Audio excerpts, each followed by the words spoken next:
Diamond round. Me and King Mike, we about to break this down, play by play, song by song. Alright. I like to describe the diamond round in one word. When I think about the diamond round, I think this was a historic round, of course. First diamond round ever. Maybe that's your word, historic. Historic. Everything about the round was historic. Actually, it took a while to develop. A lot of people were sitting around because I had a feeling I was going to be the first one to submit. Because I was waiting.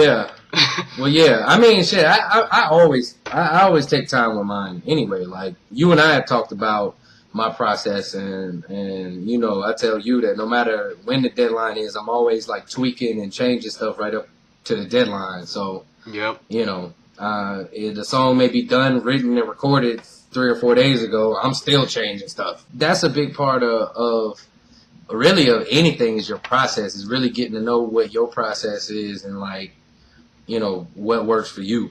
Yep. I think a lot of people, they're so worried about, like, the final product and what they want it to sound like in the end, when really the only thing that matters is your process. And if you focus on the process, then your result is always going to be directly related to the quality of your process. Exactly. I'm going to name some names. You could tell the people who have a solid process. Like Boo Hefner, she got a solid process. You could tell her process is down. She already know. You give her the beat, she already know what she about to do.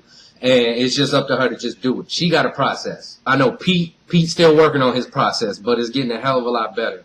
Yeah. Since we talking about Pete, we're going to talk about his song. First of all, I think this was his best song yet. I think the one thing stood out with his is it's like one specific line in his chorus that's like stuck in my head. The part where he be like, for a minute. Yeah.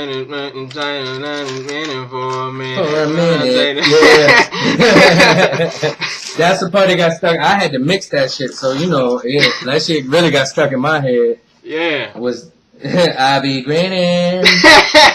When I be grinning. I was like, oh shit, go ahead, Pete. You know, like, what I noticed with Pete, like, he'll write some dope stuff. He just got to get his delivery down. Like, it's got to come out to where it doesn't sound like he's holding back. I think he be holding back on his lyrics, man. But the fact that you know what part of your process you got to work on, man, like you made in the shade. Just keep working. That's it. Exactly. That's all it is. I give I'm gonna Pete eat this sandwich. You eating a sandwich? Yeah, I'm eating this sandwich, man. This shit. Damn, man, look at this sandwich. That shit is. Ooh, shit. I ate some KFC earlier. I'm just sipping on some V8 Splash. Oh, man. V8 Splash. Oh, man. I don't like the real V8. I don't mess with that. Man, I got your sweet tea. My pocket's caught. Man, your boy feeling good over here. Pinpoint the stuff you can get better at, and that's how you continue to get better, and that's how you can come to a competition like this and really hold your own. Right, and that's music or anything else. Mm-hmm. Really, if you manager at KFC. Exactly. Shout out to KFC. Shout out to KFC. Shout out to the people who be making that chocolate cake at KFC. They have mastered that KFC process. KFC is not affiliated with standards in any way. Hold up. Whoever making them chocolate cakes has mastered the process, because every time we get that cake, it tastes the exact same every time. There you go. They worked on their process. And exactly. Now they got it. So when you get that final result, you're going to get the same result every time. Top notch. Right. All right. Time to talk about me. My name is Genius. I am a genius. I am a penis. My name is Genius. I have a penis. You should switch it up one time on just one of your beats when it come on, and just switch it off. to penis. See if anybody notices. Okay, so first of all, I'm gonna just break down my mindset going into the round. I was handing out beats, didn't know what beat I was gonna get. I get stuck with the last one, so I'm giving out the beats, blah blah blah. I really didn't know how any of them sounded because I hadn't heard the beats since I put them in my diamond round folder. So I got Frenchie on mute. He's a liar. He's lying. He cheated, everyone. He cheated. He knew it. He wrote the song in January. Somebody do something. Oh, wait. He has to edit this. Just kidding. like challenging people to be better than me type of songs. Kind of like on like some battle type stuff. Kind of like what I brought in round 1. Because if you listen to my round 1 and my round 10 song, they're kind of similar in the way I approached them. Like I told you though, I liked it. I was waiting for that throat cut moment, like just for you to just stab everybody in the jugular. You know, like I felt like everything was building towards it, and now I'm waiting for that moment. Like even in your round 1 submission, when you was like, well, maybe you're just too stupid. Like to me, that was a oh shit. You know, that was my mind. I was like, oh shit, all right, bet, bet. You know, and I was just waiting for that moment when you just, you can't see the motion I'm doing right now, but I'm stabbing everyone in the neck, and that's what I was waiting for from you. And it just kept building up, and then just kind of falling off and building off, and then you know what I mean? I kept waiting for the climax, and I never got it. But honestly, you got skills that I don't have, and I'm just gonna be frank. And I know I got skills you don't have, and so that's why going head to head with you was a lot of fun for me. You know what I mean? Yep. Because you basically ran off in one spectrum, you know, on one end of the spectrum with what you do. And so I said, all right, nigga, bet. I'm going to run off to the other end. and I'm going to do my shit. And we going to see what's what. And I beat you by one fucking point. And I think if we ran this shit 10 times again, it would alternate. I think you would beat me by 1 on the next one. I beat you by 1 on the next one. And then like it would end up 5 out of 5 diamond rounds for each of us. Yeah. I think it's hard for the judges to pick a winner out of us two because we're both good at what we do. It's just we do completely different things. So then it becomes more about personal opinion and what you're more drawn to. Are you more drawn to what King Mike brings? Or are you more drawn to what Frenchie brings with his stuff? Because like the one category on the rubric where it's kind of like hard to judge and it's really based on the personal opinion of whoever is filling out the rubric is entertainment. Because we all we're entertained by different things. Exactly. I agree with that wholeheartedly. That's why it made sense to have a panel of judges, especially with the scoring system with, you know, dropping the highest and lowest score. Like that, it makes the most sense because of it's so subjective. Yeah. You know, anything that's so subjective, you want to get just a general idea. Basically a trend. You want to notice trends. Exactly. And so that's really what you're identifying with the scores. Yeah. And we actually had a conversation because one of the judges, shout out to Dustin, he thinks that dropping the highest and the lowest isn't the right thing to do. He thinks that you should keep all 7. And I'm telling him that's not how you should do it. Because that's going to throw it off. Yeah, it's going to skew the results. Because then, basically, you're saying you want to give one rubric the ultimate power in deciding who wins. Because it's always, every round, it's one judge that'll put a score for somebody. And we be sitting there like, what? Why did you... Are you serious? Like, I forgot what round it was, but it was Uno. You remember Uno, right? Yeah, I know. It wasn't the Uno submission where he almost beat you, where he came in second. It was the round after that, where it wasn't as good. And Lionel gave this dude a 40. Everybody else gave him 20-something, like high 20s, low 30s. And that's the common trend. And then you got one judge giving him a 40. A perfect score. Yeah. And that's why we dropped the highest and the lowest, because when in a situation like the diamond round, that would be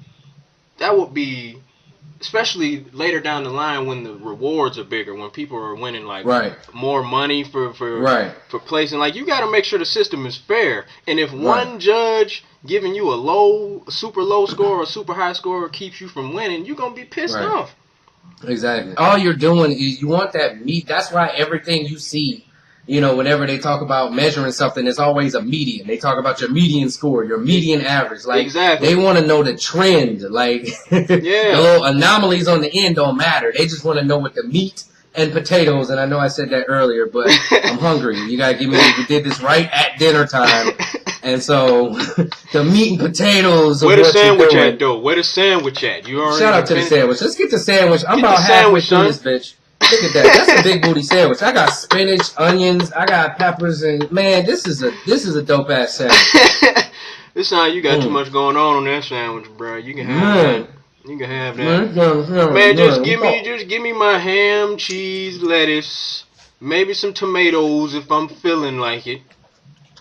Nah, bro. Straight. Give me some mayonnaise. You got mayonnaise on there? Of course I got mayonnaise. Gotta have mayonnaise. Grown ass man. Gotta. And I'm talking about real mayonnaise. I ain't talking about that Miracle Whip. Nah, bro. Real mayonnaise. Real I got two balls. Mayonnaise. That means I eat real mayonnaise. You ain't a real man unless you eat mayonnaise. That's why they call it mayonnaise. Non-spelling ass. So yeah, speaking of the guy who beat you. Yeah. Let's talk about this guy. Let us know where your head was making the song. And just walk us through the thought process. But yeah, when I was really excited to get back in because I kind of stepped down at around, what was it, 7?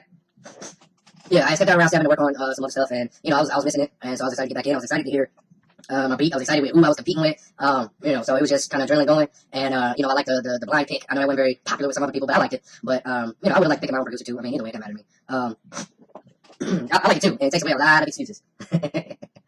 Right, and so see, anything that gets rid of excuses, I'm all for it. I vote for it. And so I got my beat. I listened to it. I was disappointed. I'm sorry to say, but it's true. When I first listened to it, I went geeked up on it. I've always loved that bass line in there. I heard the bass line. I was like, all right, he's got potential. And the more I listened to it and studied the structure of it, the more it grew on me until I really felt like I can rip this. Like, I can fuck with this. And it took a minute it took longer than usual for my concept to come to me. Usually, most rounds that I've been in already, I had my concept before I heard the beat.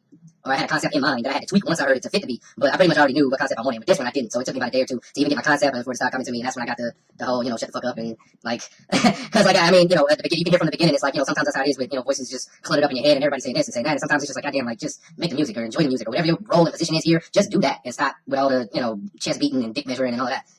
Oh yeah, man, all that bullshit. It irks me from time to time. So I said I was gonna talk about that. And so, that put me in a position where, to be kind of in my comfort zone where, I was on, where I was able to just speak my mind and be real. Like I wasn't reaching for any concept that was above my, cognition. So, I was right in my comfort zone. I had fun writing it. It came to me pretty easily. I was able to work it out.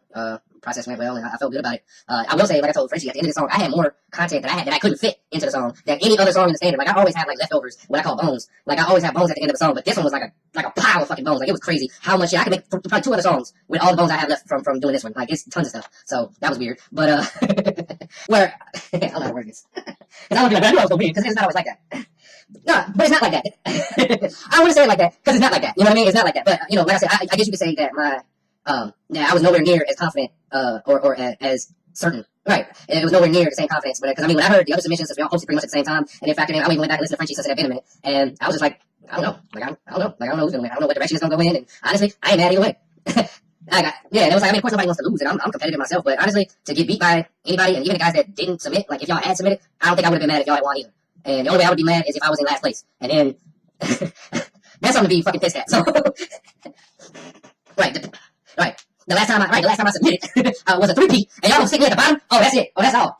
That's all she wrote right there. Yeah, but yeah, I had a lot of fun with that one, especially when that little dance cadence came on. I was sitting up here bopping and dancing and shit, like shut the fuck up. Enjoy the moves. Hey, you remember when John posted that comment and he spelled it out like M-O-O? Right. John Taggart is my dude, man. Like, I would love to kick it with that motherfucker, man. Yeah, man. He is hilarious. Bro. And that's really when I think about it every time I say it. It's like, Jordan Bruce. What I was about to say, though, what I really appreciate about this song, you got your element of where you taking shots, but the bulk of this song isn't about taking the shots to me. It's a deeper story in it. Right. And that's what really overshadows the little shots that you take at the competition. And that's why, like, I can hear the shots, but I can hear it and be like, how could I not like this song and see the deeper meaning in it when he's pretty much pointing out the flaws that he's seeing in artists talking too much. Like, get to the craft, work on your craft. If you serious about it, then why are you on here complaining about the beat? It ain't the canvas, it's you. It's you. I'm looking at the camera right now. I'm looking dead at the camera right now. It ain't the canvas. Go hit him with it, King Mike. It's you. Exactly. We're gonna look back at this round 10 song, and we really gonna. I see it. Like, I be seeing the depth of stuff before it actually happens, and I see that this song is gonna be one of the most historic songs in this competition. Like, when we get into round 100 and people want to look back at what the standard was like in the beginning, I'm going to refer people to this song and be like, man, listen to what this dude's saying on this song, because this is what we witnessed in the beginning.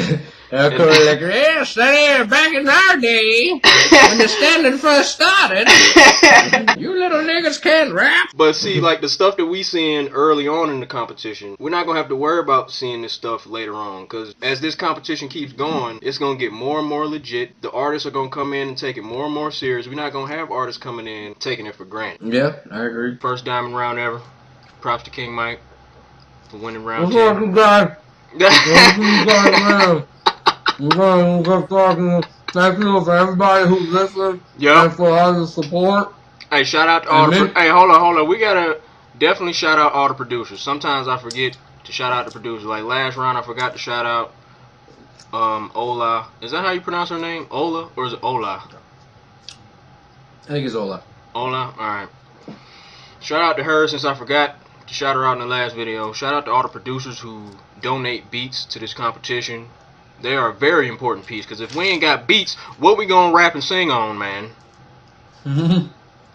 We just gonna be... Taiwan said he don't need no beat. We gonna beatbox in this thing.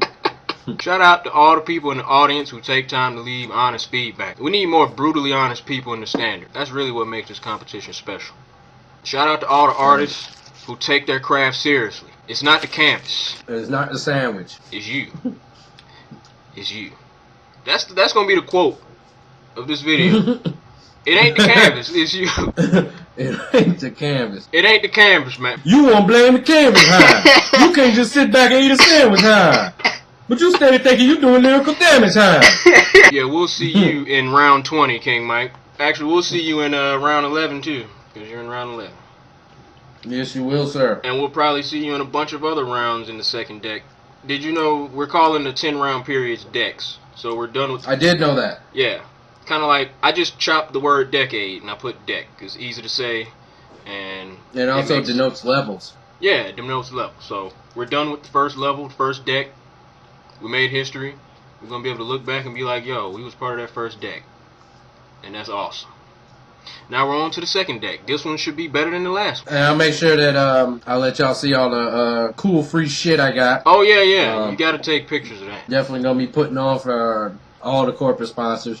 Yeah, shout out to all the sponsors. So I definitely should go fuck with those sponsors, because, I mean, they're putting money in. I mean, it may be shirts and bracelets and stuff, but that shit that they use to earn their money and run their business. So everything is a commodity. Yep. And so they donate nice shit to try to motivate y'all, as well as to try to further their brand. So if they helping us, we should fuck with them too, and like shout them out.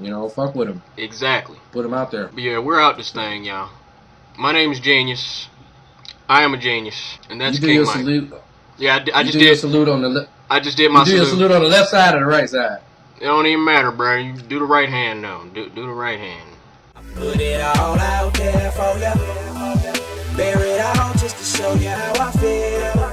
Keep it all the way real for ya. And I'll be ready when you tell me how you